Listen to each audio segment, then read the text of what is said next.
Welcome back, Honors. We're going to pick up right where we left off in the on the Egyptian, excuse me, on Egyptian geography, where we left off in class the other day. That's the words I was looking for. So usually some of y'all are probably a little bit confused. I know that we talked about in class the other Friday that usually I like to have flips up by about 5 o'clock.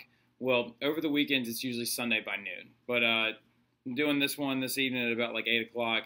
Going to go ahead and throw it up there a little early so you have all day Sunday to do it. I'm going to try and stick to a little bit more of a religious schedule like this just because I think it's a little bit more helpful for y'all. It's easier for me. It's kind of just better for everybody in a sense. But let's get after it. So we left off in class specifically talking about like the average temperature per day in Egypt and how it's over 100 degrees.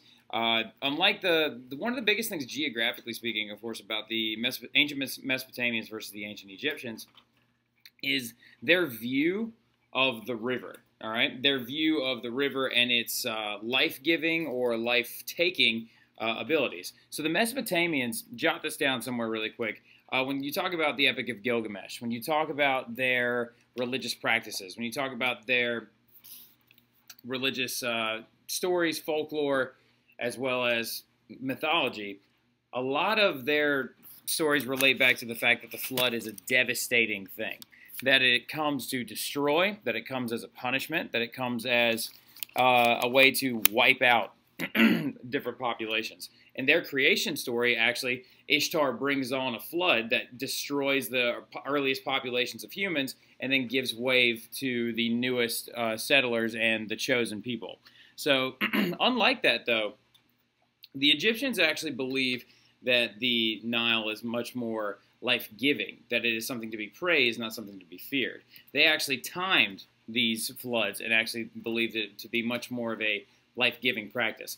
And as you can see exactly why from the satellite view of Egypt, you can tell the just absolute life-giving abilities of the Nile River because the delta as well as the banks are covered in vegetation. In this stark desert, the Nile stands at almost a beacon, an oasis, if you will, of life-giving ability. So they actually praised it and worshipped it. The ancient Egyptians depended on the Nile completely. And just to give you a heads up, it is not the longest river in the world. It is the second longest river in the world. It is actually the only river in the world, a major river, that flows from south to north, all right?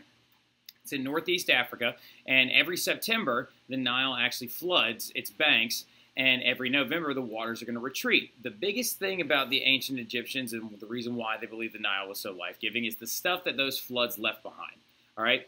This stuff is called silt, all right? S-I-L-T, not S-I-L-K, the fabric, or textile, but S-I-L-T, the tiny bits of rock and dirt that are actually left behind that are re-energizing for the soul. And that actually gives them the ability to plant very, very easily. So this is an example of what you would consider silt. This is actually a picture taken outside of Utah following a flood. So just to give you some ideas of what silt looks like. This, however, is dirt from the south. This is actually a picture taken from North Carolina. And in this picture, you can see what soil looks like when the nutrients have been completely depleted from it. So in the south, we've actually stripped a lot of the nutrients out of our soil due to the heavy cotton planting. And the limited amount of crop rotations. Whereas the Egyptians would depend on this dark, very, very, very nutritious soil that is left behind by these floods to actually bring on the next harvests. All right, so getting back after it though. Anyway, this is a really good example, a primary source. And really, really quick, jot this down really fast, somewhere just like nearby. You don't have to write this excerpt itself, but I need you to write down like the word, the phrase, primary source, all right? There's a huge difference between two sources. There's a primary source, which is actually a person talking about an experience they had in history and a viewing or their ability to understand the thing they saw or participated in. And then there's a secondary source where a scholar of our modern day or maybe 100 years ago talking about something that they were not around for, something they studied, all right? So, primary, secondary. This, of course, primary source. The first Greek historian, a man by the name of Herodotus, right, actually told us what we know about the ancient Egyptians. So he said that Egypt, to which Greeks go in their ships, is an acquired country, the gift of the Nile, right? Now, of course, this is written much later in Egyptian history because the ancient Greeks are going to come up way, way, way, way after the ancient Egyptians have already established themselves. But Herodotus also said, at present it must be confessed they obtain the fruits of the fields with less trouble than any other people in the world, the rest of the Egyptians included. So literally, Herodotus in this primary source is making the point that all the Egyptians had to do is basically pick up a seed and stick it in the dirt and bang, something's going to grow, right? It is very easy for them to obtain all of these fruits of the Nile, if you will, right? So the government in early Egypt, remember, this whole thing we're talking about right now, this entire flip is actually concerning like the foundations of Egypt, how they farmed, why was the floods and why they're so important, talking about their early government, the fact that they were actually broken up into a couple of different pieces early on, their combination of things, etc., etc., etc. But getting after it, let's talk about their government really, really fast. Early on, Egypt was divided into two separate kingdoms, right? Upper and Lower Egypt. Remember we were talking about the Sumerians, the Akkadians, the Babylonians. They always sought to unite Mesopotamia together, right? So, and the only ones that actually had the ability to do it were the Akkadians, and it was a very short-lived thing. Whereas the Egyptians, under this pharaoh named Menes, M-E-N-E-S, very important that you remember this guy's name because the way he died is absolutely hilarious. He was the first one that actually united these two kingdoms together in 31 BC. So he created one large political unit. Now, you can't see it right now because it's on top of a white background, and I apologize. But he established a centralized government. Centralized, as in centered, central, right? Centralized government. And what that means is that the entire government was actually ruled from one location. Their capital, Cairo, right? To actually symbolize the union of these two kingdoms, Menes actually acquired a new crown. The pharaohs from the upper kingdom were actually wearing this goofy-looking white bowling pin-looking crown, and then the pharaohs from the lower kingdom were wearing this funky-looking red one. So all Menes did is he actually just combined the two of them together to try and show the unification of these two kingdoms to create the one now large Egyptian civilization. So this right here is an example of just how different they are. That is Mesopotamia. Jot this down real quick. Mesopotamia was a system of city-states, right? Individual city-states that all ruled each other autonomously, right? Autonomously meaning that they did it on their own. Whereas this is Egypt, and they actually believed in something called dynastic rule, okay? So in their dynastic ruling system, they ruled everything from one centralized location. Some of you are probably asking the questions, they're like, well, how did they do all that? How did they collect taxes? How did they do all these things if they couldn't just like text each other or communicate? We'll get there in a minute. Calm down a little bit. Really, really quickly, though, Menes is going to start the first dynasty of Upper and Lower Egypt being united together. Now, really, really quick, fun fact about Menes is how he died. According to one of the tablets left behind in ancient Egypt, we believe that he actually died from one of two ways.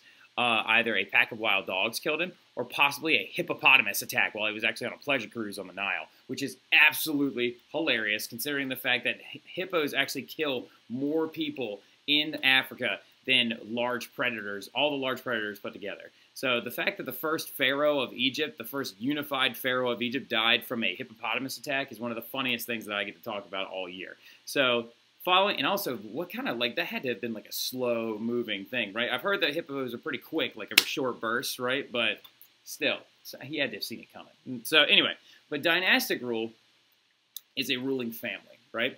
And they are actually measured by the first dynasty, second dynasty, third, fourth, fifth, sixth, all the way up to the most successful, the 18th. Now, even past the 18th, actually, it goes, I don't know actually how many dynasties there were total, but I know the 18th is their most successful. That's under King Tut's family, right? Now, this, though, is a very, very big difference from Mesopotamian rule, because as Nebuchadnezzar and Hammurabi were military leaders. If you didn't notice, Mesopotamia was ruled over by warlords all the time. It's someone who controls the largest army, okay? And once they're deposed, in comes a new group of people, right? So dynastic rule was much more emblematic of the ancient Egyptians.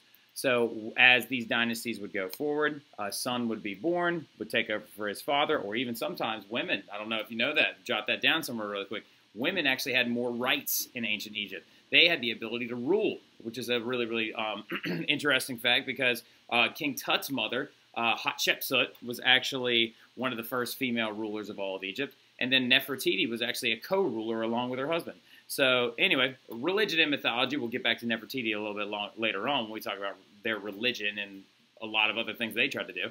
But early on, the Egyptians were polytheistic, all right? So now polytheistic,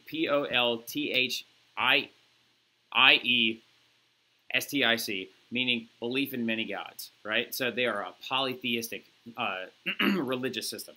Now, early on, they believed in two supreme gods. They believed in Amun, who was the wise god of the sky, as pictured right here. And then they believed in Ra, the justified taker of life and god of the sun, actually symbolized as the sun itself.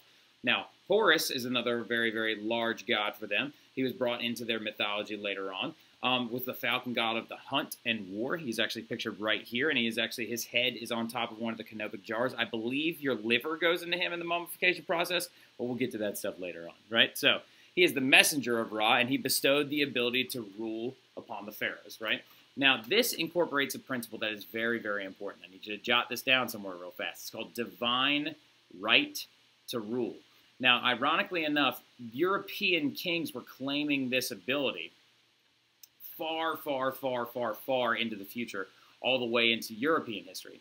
Now, some people also say divine right to rule / the mandate of heaven. The mandate of heaven is the Chinese principle that they use to describe the idea that God bestowed the ability to rule upon rulers and their families, right? So, but it's just a very important thing to kind of know and understand going into it. Now, religion and mythology, really quickly, keep going with their religion, because the big things you talk about when you talk about the ancients, you talk about their government, you talk about their geography, you talk about their religion, okay? Those are the three big foundation makers. So, later, though, priests are going to combine Amun and Ra together to create one supreme god, Amun-Ra, right? Amun-Ra, and symbolized by his all-seeing eye. Now, Amun-Ra actually doesn't have a form. He is actually a formless god, much more related to kind of what you would consider like the gods of many Abrahamic faiths, right? Faceless, formless, a being of sorts, less of a humanistic portrayal, right?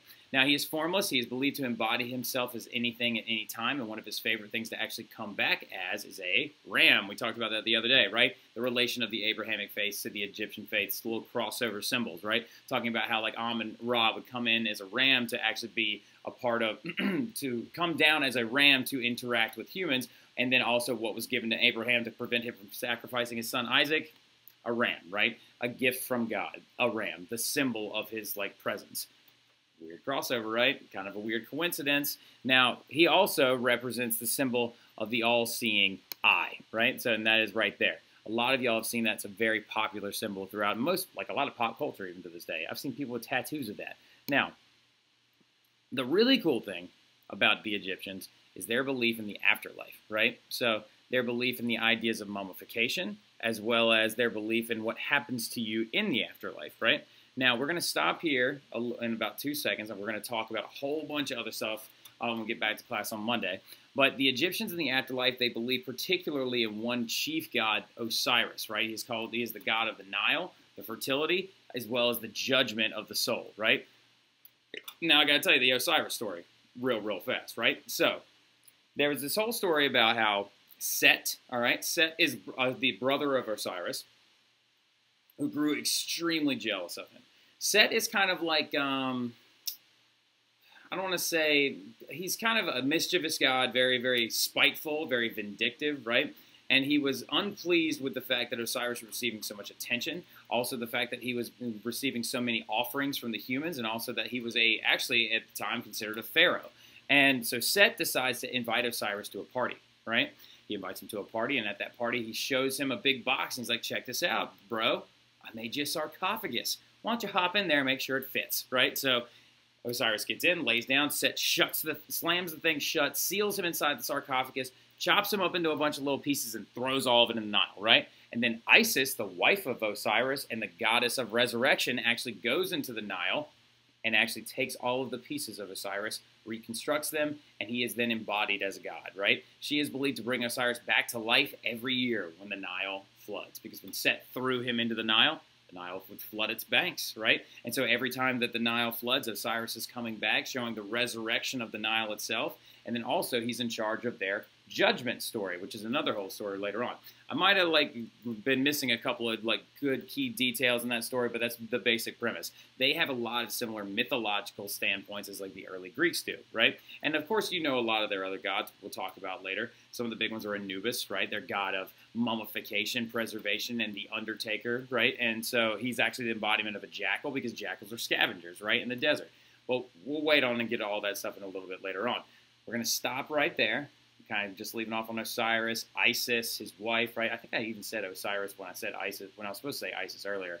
My apologies, right? So, very good story. Love that story. But it kind of just gives you a glimpse into their religious faith. But the big things we're going to talk about on Monday is, of course, the process of mummification, which they are culturally very well known for. Some of their other gods, and just some of their other folklore trying to give us like a lens into their society. But I've enjoyed it. I know it's late. I know I'm a little bit dark up here in this upper right-hand corner, but the lighting is not the best in the apartment when it gets later into the evening. So, but I'll see you guys on Monday. Have a great evening, Honors.